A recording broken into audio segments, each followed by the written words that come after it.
Over the past several days, we've watched public officials, almost exclusively Democrats, including Minnesota Governor Tim Walz and Minneapolis Mayor Jacob Frey, publicly encourage citizens to physically interfere with federal law enforcement operations carried out by ICE.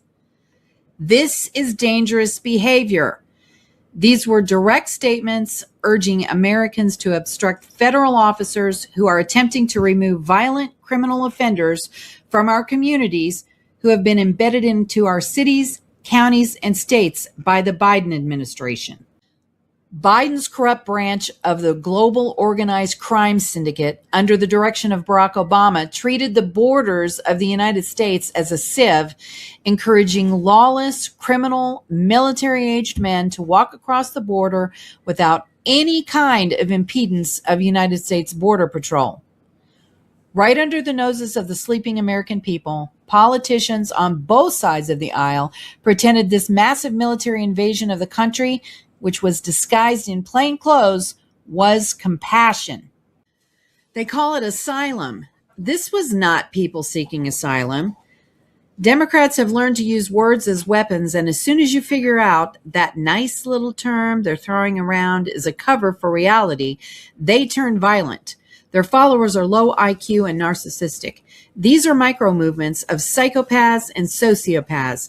These situations are staged and zoomed in on as if there's some sort of massive protest against the President of the United States doing the job we elected him to do.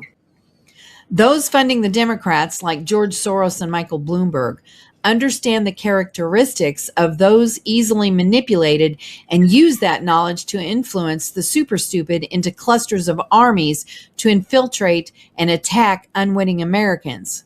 It is a coordinated political narrative that normalizes chaos, criminality, and aggression against the rule of law, actual constitutional law, while the mainstream media actively fuels that fire using the talking points and tactical words with twisted meanings their followers can't comprehend. Let's begin with Governor Tim Walz's statement. Watch this.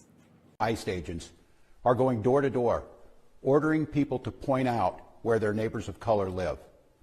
They're pulling over people indiscriminately, including U.S. citizens, and demanding to see their papers.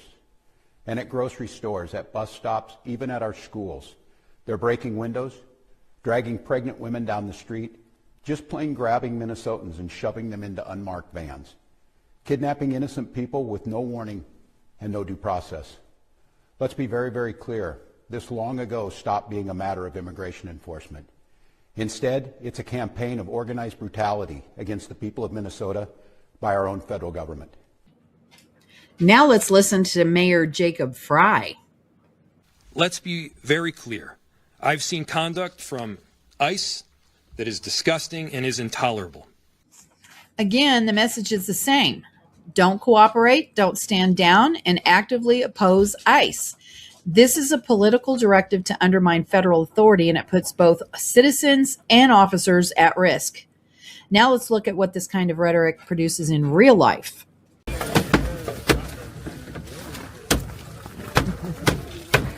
Almost there. Oh, wow.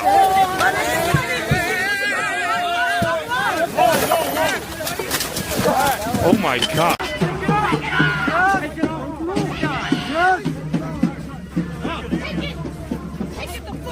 No, don't take it off. You're not going to. Take it off and you are hurt. Take it off. Enough, you fuck. Take it off. He gave you a chance. There you go. I got you. You're good. Get your ass up out of here. Drop your knees. Get your knees. Drop it. I gave you.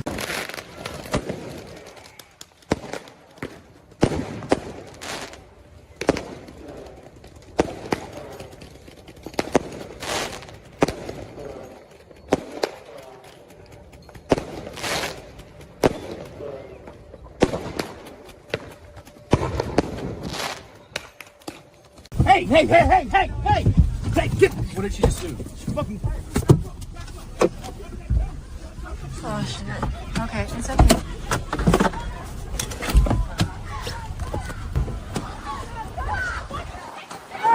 She took next camera.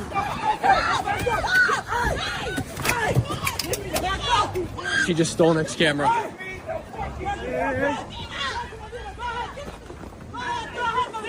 Let's get her. No, get in the camera. Just tell her to give him the camera back. Give her the camera. What happened, Nick?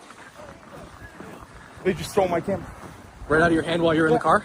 That's what the fuck you wanted, right? That's what the fuck you wanted, right? That's what you did. Man, listen, motherfucker, you gotta get the fuck up out of here. You fucking coward. Motherfucker, you a coward, bitch. You have to leave. You a fucking coward. Get robbed, you motherfucker. Get the fuck up out of here. $1,000 Bitch. You fucking coward. You a fucking coward, motherfucker. Nobody stepped in. Motherfucker, you trying to incite that shit. Nobody stepped in. Get the fuck up out of here, bro. $1,000 from the big one. Yeah, fuck you, fucking bitch. Did you call that? Did anybody call 911? Whoa! Troopers, Texas police. Come out of the car. Come out of the car. Come out of the car. Open the window. Go. He's in proceedings. He's good to go. Let me get my break. Go in the window. Watch out behind you! Watch out! Holy! Watch out in front of you! Watch out in front! Get out of the car. Get out of the car. Got a ramp.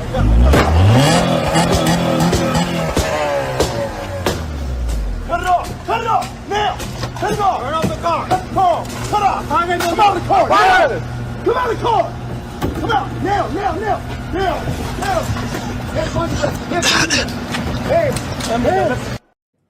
This is not peaceful protest. This is theft. This is destruction of federal property. This is interference with law enforcement. And this is exactly what happens when elected officials give a green light to mob behavior. Let's take a look at the media because they are not neutral observers here. Here's Abby from CNN. It's a 13-second clip. Look what she questions, what she says. And then you tell me how you would respond to what Abby says here. Go ahead, Rob. Obama was able to deport millions of people in this country. And I don't recall ever seeing things like that unfolding in suburban neighborhoods across the country. And you have to wonder why. You pause it right there. You know why, Abby? Maybe because you guys didn't cover it. They describe ICE as a police state. They call federal agents a masked armed militia. That language is deliberate. It's inflammatory, and it's meant to dehumanize law enforcement and justify violence against them. The media pretends they're merely reporting, but their word choices are a form of activism. They're not informing. They are inciting. This is unacceptable. It's shameful. It's shameful to interrupt a public gathering of Christians in worship. But there were folks who will say, I have to take care of my flock. okay, but listen, we live in there's a constitution in the First Amendment to freedom of speech and freedom to assemble and protest. We're here to worship. We're here to worship Jesus because that's the hope of these cities. That's the hope of the world is Jesus Christ. I want to be very respectful. Please don't push me, though. We're here to worship Jesus. Yes. That's why we're here. Yeah. Okay, that's why we're here. Okay. That's what we're about. Don't you think Jesus would be understanding we're about and love these folks? We're about spreading the love of Jesus. But did you try to talk to them as a Christian? No one is willing to talk. Okay, I have to take care of my church and my family, so I asked that you actually would also leave this building. You don't want us to chronicle what happened? Unless you're here to worship. I'm always worship. I'm a Christian. We're here to worship. Yeah. We're here to worship. Okay. Thank you very much. We can't separate this from the reality of our open border. Under the Biden administration, the southern border was not simply left open. It was treated as a revolving door. Millions crossed illegally. Many were flown across the country. Communities were forced to absorb the consequences. We're not in a theoretical event. Real Americans have been murdered, assaulted, and victimized by illegal criminals who should have never been in this country in the first place. Yet instead of protecting Americans, Democrats are protecting the very system that put those criminals here.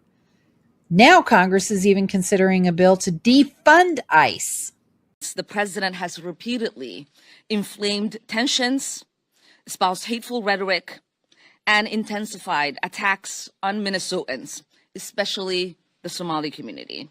ICE's increasingly violent actions have terrorized our state. Demanding accountability is not radical. Calling for systematic reforms are not extreme.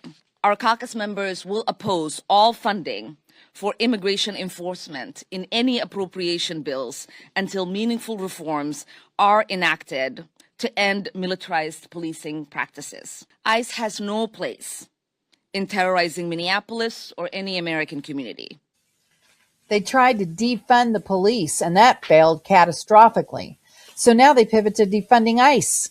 This is not about compassion. This is about dismantling enforcement. In a recent analysis, Dr. Steve Turley highlighted 2 long-term psychological studies that followed self-identified liberals over decades. These studies found a recurring pattern of traits consistent with being a psychopath, having sociopathic tendencies, and narcissism. This isn't name-calling or labels. This is empirical research done by liberal science tracking personality patterns over time. How many times have we heard from the minority and their micro movements to follow the science? Let's be precise about what these terms mean. Psychopathy, lack of empathy, impulsivity, manipulativeness, and a disregard for the harm caused to others. Sociopath, repeated violation of norms, rules, and laws without remorse. Narcissism, inflated sense of superiority, lack of accountability, and an inability to accept criticism or learn from failure. Now look at the political behavior through that lens, and you'll find their conclusions are correct. You don't have to be a scientist to figure out the truth. But if you're a liberal, apparently, if you're not a biologist, you can't figure out what a woman is. We've seen the same pattern for years. They push reckless policies. People suffer. They refuse to admit error. They double down. They get more aggressive. And then finally, they escalate the rhetoric. That's not leadership. That's pathology. Can you provide a definition for the word woman? Can I provide a definition? No. Yeah. I can't. You can't? Not in this context. So I'm not a biologist. When elected officials call on citizens to obstruct law enforcement, when the media demonizes federal agents, when criminals are protected over American families, we're not dealing with policy differences. We're dealing with a moral and psychological crisis caused by a small faction, which is a dangerous micro movement of the global organized crime syndicate, made up of cartels run by political godfathers running around as if the rest of us believe they're the majority. Until Americans recognize this for what it is, the violent and delusional left will continue these cycles. I'm April LaJune, and thanks for joining me on the America Matters radio show.